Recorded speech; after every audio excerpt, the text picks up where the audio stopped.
You're listening to the 10-Minute Bible Hour podcast, where we do fast, fun, free daily deep dives into books of the Bible. And right now, we're going through Esther. Mark my words, dear listeners. If you want to get something done, there's only one way to do it, and that is to have a meeting. Because meetings is where people meet and get together to talk about things and have discussions. And it basically is action in and of itself. Well, Xerxes finds himself in a situation here in Esther chapter 1, and it's a situation where he was having a meeting, and then something went wrong in his opinion at that meeting, so he needed to have another meeting to fix the problem with the previous meeting. Here's what occurred. His queen was hosting a party for a bunch of women, while Xerxes was hosting a party for a bunch of men. Apparently, everybody was allowed to drink however much they wanted.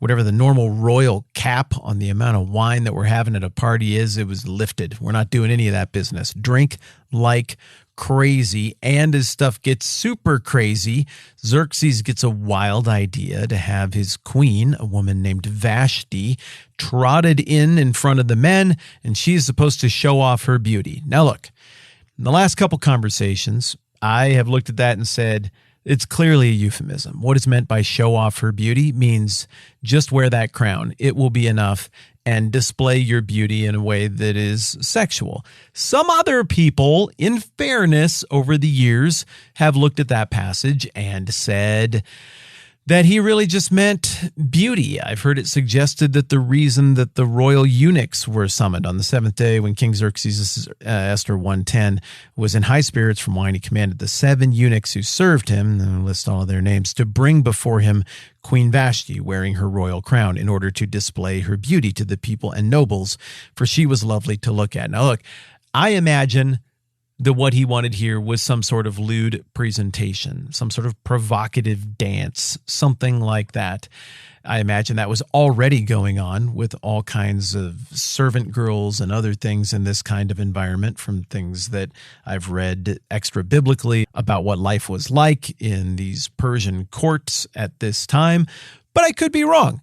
Maybe what Xerxes wanted was for those guys to grab the royal litter, you know, that thing that people back then, they put on their shoulders and they give somebody a ride. A queen would get to ride on that.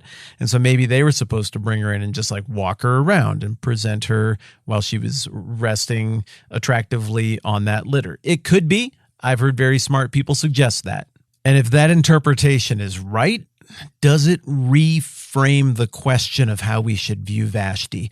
This isn't what this episode is going to be about, but now I'm just thinking about this as we go in real time here. I don't know. A lot of people over the centuries, including Martin Luther, they thought Vashti was a model of horrible wifiness, really getting things wrong, disrespecting your husband, not understanding his office as king or as head of the household. And so there's a lot of people who have argued that Vashti should have done what her husband said here.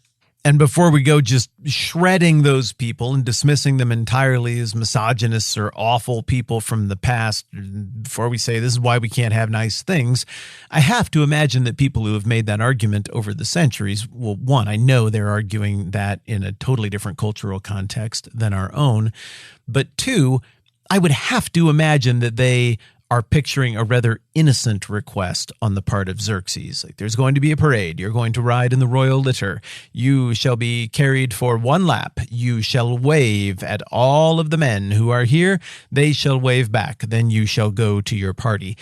And if that's the request, okay, it's still not my favorite thing, but that probably would fall in line with expected royal duties of a queen from time to time. It's just that I don't think that's what was going on here. I don't think that Xerxes was some sort of innocent fellow and that these folks were innocent and prudish. I think this thing got pretty lewd And I think that's what you would expect from this kind of unchecked power at this level.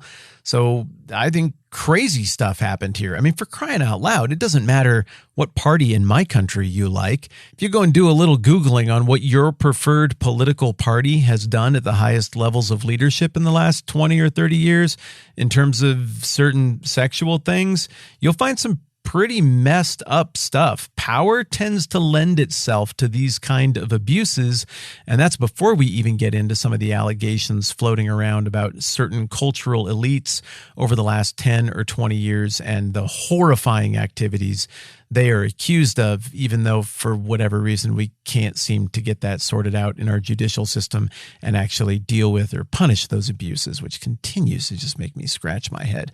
No, power tends to lend itself to sexual expressions of power historically. And so I don't buy the innocent explanation for what is going on here. I think Xerxes wanted to do something exploitative. I think he wanted to show off for the boys. And so I'm Team Vashti on this one. I respect her decision, as I talked about last time around. I imagine, once again, that people historically who have argued that she was in the wrong are imagining a very different request than the one I am reading between the lines and seeing here on this page. Whatever the case, let's get back to this meeting. So Xerxes, whether it's fair or not, or right or not, he has been insulted. He has been refused in front of his homies, and he is not going to take that. And so he gets a little mini meeting that happens inside the larger meeting that he was just having, which was in conclusion and follow up to the much larger meeting he was having before that, and in a sense is an all of government meeting. So it's like a meeting within a meeting within a meeting within a meeting. And in this meeting, he invites his 7 most trusted counselors. And if you were with me through the whole history, culture run-up to our journey through the book of Esther, this is going to ring a bell for you. All right, Esther 1:13, Vashti just said no. Then the king became furious and he burned with anger. And then it says this: since it was customary for the king to consult experts in matter of the law and justice, he spoke with the wise men who understood the times and were closest to the king. Karshena, Shethar, Admatha, Tarshish, Mares, Marsena, and Memucan, the 7 nobles of Persia and Media who had special access to the king and were highest in the kingdom. These guys have got to be descended from the co-conspirators who worked with Darius to put him on the throne and eliminate Bardia, the son of Cyrus, right? You remember the deal? Cambyses II, the older brother of Bardia, the oldest son of Cyrus the Great, he's off doing some campaign and he injures himself, nicks himself on his lance, and it goes gangrenous or something, and he dies. And then immediately Darius and a total of 7 co-conspirators ride as hard as they can across the whole known world, all the way back to go and find the younger son of Cyrus the Great, the younger brother of King Cambyses II, who just died, and kill him. And then they make up a story about how he was actually a shapeshifter and they're just doing everybody a favor. And the 7 co-conspirators come up with some kooky plan to pick who will be the next king, and they pick Darius, and Darius literally etches this narrative in stone on the face of a mountain. And if you recall, both in the stone and from other extra-biblical sources, we learn that those co-conspirators were granted infinite access to the king. That was part of their price. They get to just walk in, unless, of course, he's with a woman. That's one of the deals. They get to walk in whenever they want without going through all of the royal formalities that any other high-ranking noble person would have to go to. And you will recall there was an incident with one of those co-conspirators, Intiphernes, who violated the rule of you don't get to approach the king if his attendants say he's with a woman.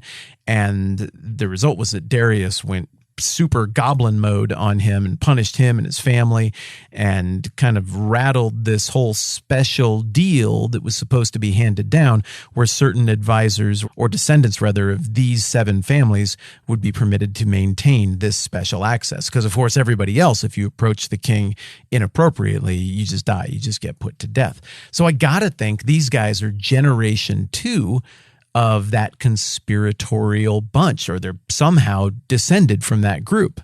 And it's kind of interesting because these 7 guys who have a special arrangement about going before the king are getting together to debate the punishment for someone who refused to go before the king. So to them, it's this great special privilege that they can go whenever they want, and they're debating the fate of someone who was invited and refused to go before the king. Interesting irony. Now, what we're going to see next time around is that it's probably good that Xerxes didn't have more advisors, because these 7 guys are able to spin him around and give him suggestions and tell the King of Kings how things ought to be very quickly and very efficiently. And Xerxes is happy to swallow that wholesale and just repeat and parrot everything they say to do. But as I said, we're going to have to look at that one next time around. Grace and peace to everybody. Thanks for thinking about sometimes difficult things with me. I'm Matt. This is the 10-Minute Bible Hour Podcast. Let's do this again soon. This podcast exists because many of you kick in to make it happen, even though you don't have to. Learn more at thetmbh.com/support.